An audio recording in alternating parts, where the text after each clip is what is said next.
2023년 7월 7일 오늘의 말씀 시작하겠습니다. 오늘 나눌 말씀은 말라기 3장 6절에서 12절 말씀입니다. 나 여호와는 변하지 아니하나니 그러므로 야곱의 자손들아 너희가 소멸되지 아니하느니라. 만군의 여호와가 이르노라. 너희 조상들의 날로부터 너희가 나의 규례를 떠나 지키지 아니하였도다. 그런즉 내게로 돌아오라.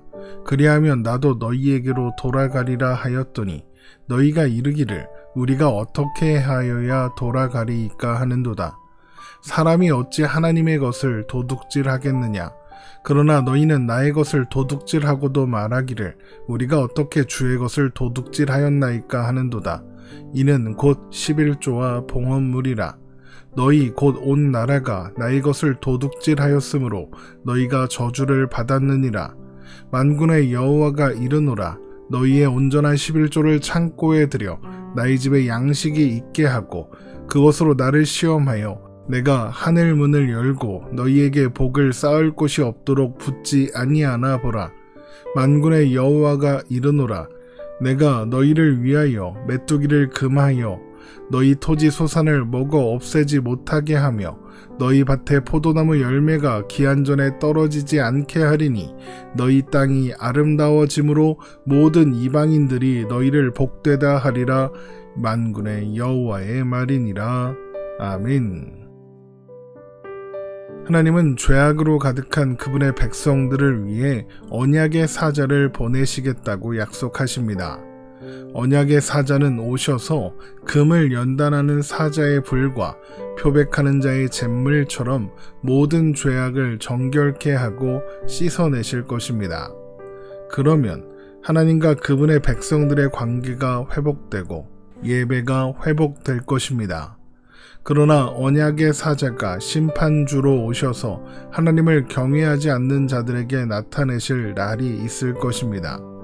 이 말씀은 예수님을 통해 성취되었다고 했습니다.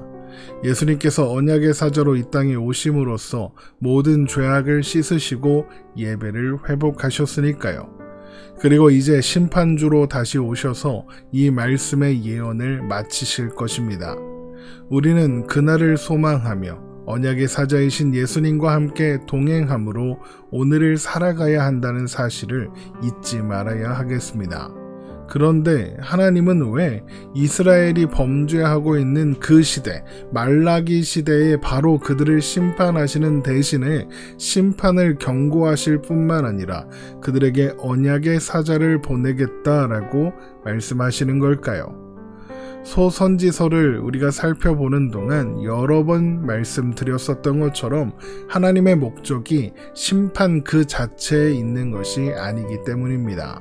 하나님의 목적은 회복에 있고 온전하게 하는 것에 있습니다.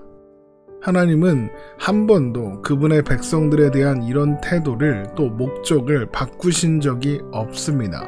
그래서 이스라엘 백성들이 소멸되지 않고 역사를 이어갈 수 있었던 것입니다. 말라기 3장 6절입니다. 나 여호와는 변하지 아니하나니 그러므로 야곱의 자손들아 너희가 소멸되지 아니하느니라. 그러나 이스라엘 백성들은 그들의 역사 내내 하나님을 떠나지 않은 적이 없었고 하나님의 규례를 버리지 않은 적이 없었습니다. 하나님의 말씀에 순종한 적이 없었죠. 그럼에도 불구하고 하나님은 그렇게 끊임없이 거역하는 자들을 포기하지 않으시고 끊임없이 부르셨습니다. 그런데 그분의 백성들은 오히려 우리가 어떻게 하여야 돌아가리이까 라고 말할 뿐입니다. 말라기 3장 7절입니다. 만군의 여호와가 이르노라. 너희 조상들의 날로부터 너희가 나의 규례를 떠나 지키지 아니하였도다. 그런즉 내게로 돌아오라. 그리하면 나도 너희에게로 돌아가리라 하였더니 너희가 이르기를 우리가 어떻게 하여야 돌아가리이까 하는도다. 우리가 어떻게 해야 돌아가겠습니까? 라고 한다는 것이 무슨 뜻이겠습니까? 이미 우리는 하나님과 함께 있다, 이런 주장인 겁니다. 자신들은 하나님을 떠난 적이 없다는 거죠. 그들은 스스로 하나님을 떠났다고는 조금도 생각하지 않고 있는 겁니다. 그런 그들에게 하나님은 그들이 어떻게 하나님을 떠나 있는지 말씀해 주십니다. 그들은 하나님의 것을 도둑질했습니다. 그리고 그들이 훔친 하나님의 소유는 11조와 봉헌물입니다. 말라기 3장 8절입니다. 사람이 어찌 하나님의 것을 도둑질하겠느냐? 그러나 너희는 나의 것을 도둑질하고도 말하기를 우리가 어떻게 주의 것을 도둑질하였나이까 하는도다. 이는 곧 11조와 봉헌물이라. 11조와 봉헌물을 드리지 않은 것이 하나님의 것을 도둑질하는 것이며 이것은 그들이 하나님을 떠나 있다는 증거라는 겁니다. 그러면 왜 11조와 봉헌물을 드리지 않는 것이 하나님을 떠나 있다는 증거가 되겠습니까? 그것은 11조의 의미가 무엇인지 알면 이해할 수 있습니다. 11조는 땅의 소산이나 가축의 10분의 1을 하나님께 드리는 일입니다. 그런데 하나님께서 11조를 요구하시는 이유가 무엇일까요? 그들이 살아가는 땅, 경작하고 가축을 먹이는 그 땅이 하나님이 주신 것이기 때문입니다. 이스라엘 백성들이 그 땅을 어떻게 차지할 수 있었나요? 자신들의 힘과 능력으로 차지했나요? 아닙니다. 여리고 성이 어떻게 무너졌는지 우리는 다 알고 있습니다. 하나님이 무너뜨리셨습니다. 오히려 그들은 스스로의 힘으로 싸워보겠다고 했던 전쟁에서는 졌습니다.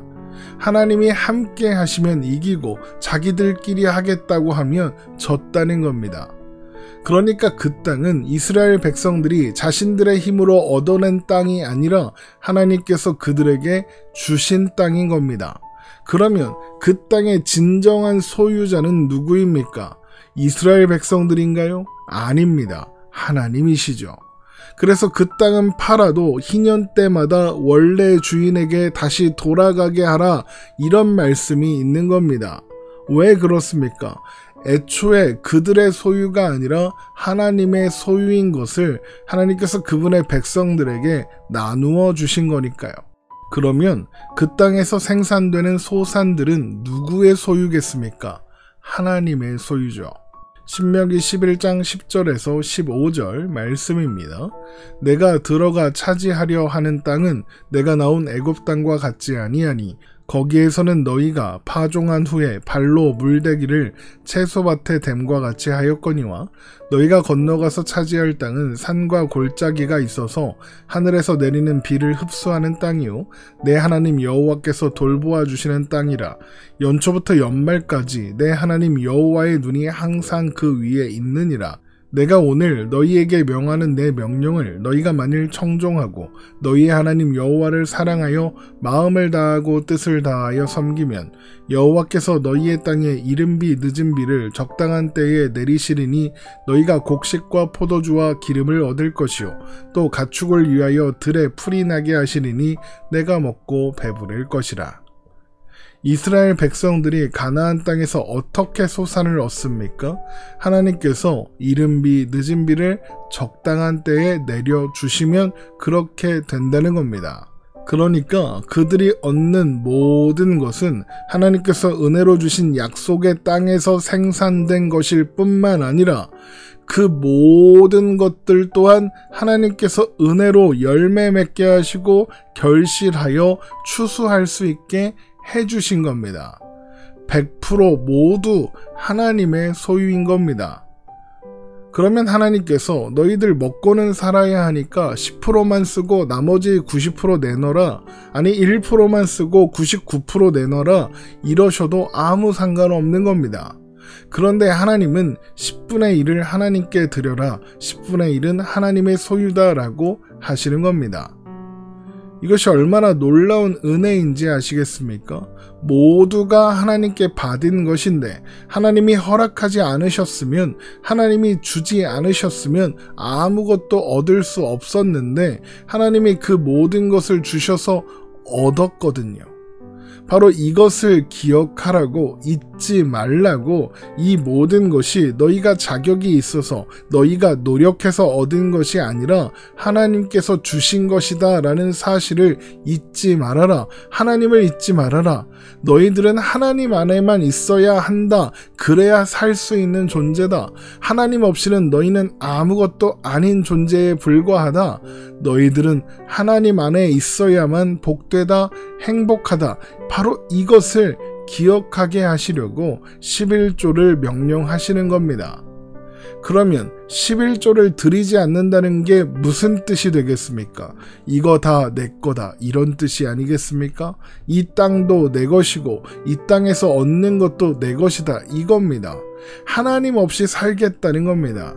하나님이 주신 것을 인정하지 않음으로써 하나님을 인정하지 않는 것이고, 그게 바로 하나님을 떠난 겁니다.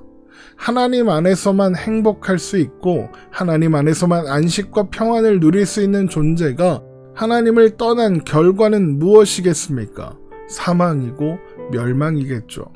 하나님을 떠난 것 그 자체로 이미 저주인 겁니다. 말라기 3장 9절입니다.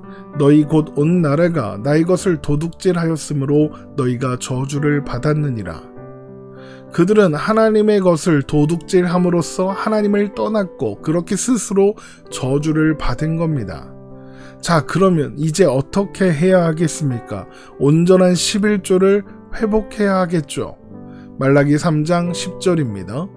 만군의 여호와가 이르노라. 너희의 온전한 11조를 창고에 들여 나의 집에 양식이 있게 하고 그것으로 나를 시험하여 내가 하늘 문을 열고 너희에게 복을 쌓을 곳이 없도록 붙지 아니하나 보라. 하나님께서 온전한 11조를 하라고 하십니다. 이 말은 이스라엘 백성들이 지금 11조를 하고는 있는 겁니다. 다만 온전한 11조를 하지 않고 있는 거죠. 그들은 하나님께 드리는 제사에도 흠 있는 제물을 가져오는 사람들이었습니다. 그러니까 11조도 새로 추수한 곡식이 아니라 묵은 곡식이나 아니면 곡식 중에서 질이 좋지 않은 것을 골라서 11조를 했을 겁니다. 가축 중에서도 흠이 있는 것을 골라서 했겠죠. 왜 그런 일을 했겠습니까? 하나님께 제사 드리는 것을 번거롭게 여겼던 것처럼 11조 또한 그렇게 여긴 겁니다. 11조를 하나님을 위해 해드리는 일로 생각하고 해드렸으니 내가 원하는 거 내놔라, 이런 마음과 태도였던 겁니다. 그래서 하나님은 온전한 11조를 해라. 그러면 하나님께서 하늘의 문을 열고 복을 쌓을 곳이 없도록 부어주시겠다고 하시는 겁니다.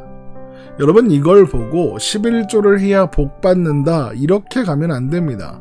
그런 의미가 아닙니다. 생각해 보십시오. 온전한 11조를 드린다는 게 어떤 뜻이라고 했습니까?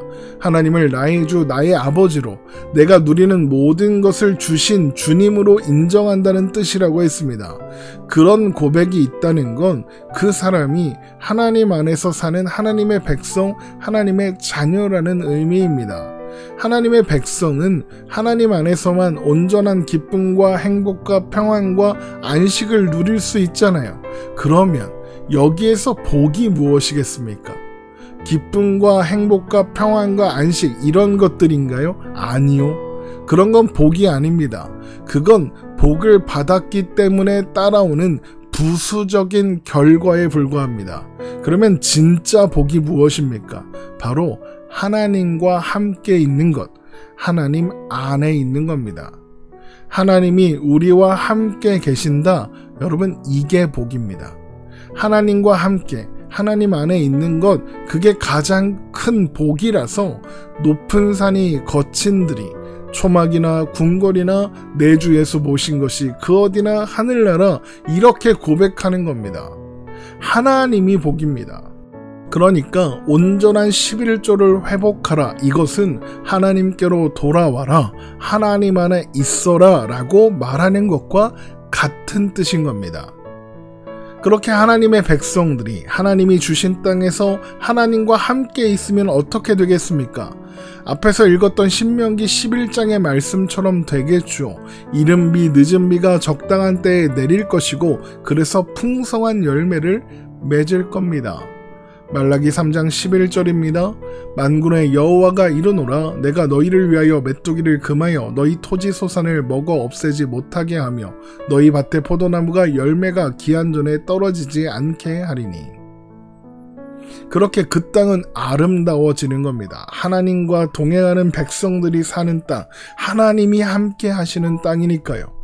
그래서 그 땅을 보는 모든 사람들이 너희는 복된 존재구나 라고 말할 수밖에 없게 될 것입니다. 말라기 3장 12절입니다. 너희 땅이 아름다워짐으로 모든 이방인들이 너희를 복되다 하리라. 만군의 여호와의 말이니라. 결국 오늘 말씀에서 하나님께서 우리에게 하시려는 말씀은 11조를 열심히 해라, 이게 아니라 하나님 안에 있어라. 하나님과 함께 있는 것이 가장 큰 복이다. 그것이 온전한 11조다. 이겁니다. 그래서 11조를 아무리 많이 해도 그것이 하나님께 세상의 복을 얻어내려는 수단에 불과하다면 아무 의미 없습니다. 11조는 하나님이 나의 주, 나의 하나님, 나의 아버지, 나의 모든 것 되십니다. 하나님과 함께하는 것이 복입니다라는 신앙의 고백이고, 또한 어떠한 상황에서도 이것을 포기하지 않겠습니다라는 신앙의 결단인 겁니다. 그것이 11조의 고백이고 11조의 결단이며 우리가 11조를 드려야 하는 이유인 겁니다. 그래서 하나님 앞에 마땅한 신앙 고백을 드리고자 하는 사람이라면 11조를 드리는 것이 마땅하다 하는 겁니다. 오늘 말씀 이렇게 마치겠습니다. 오늘도 복된 하루 되시기를 주님의 이름으로 축원합니다.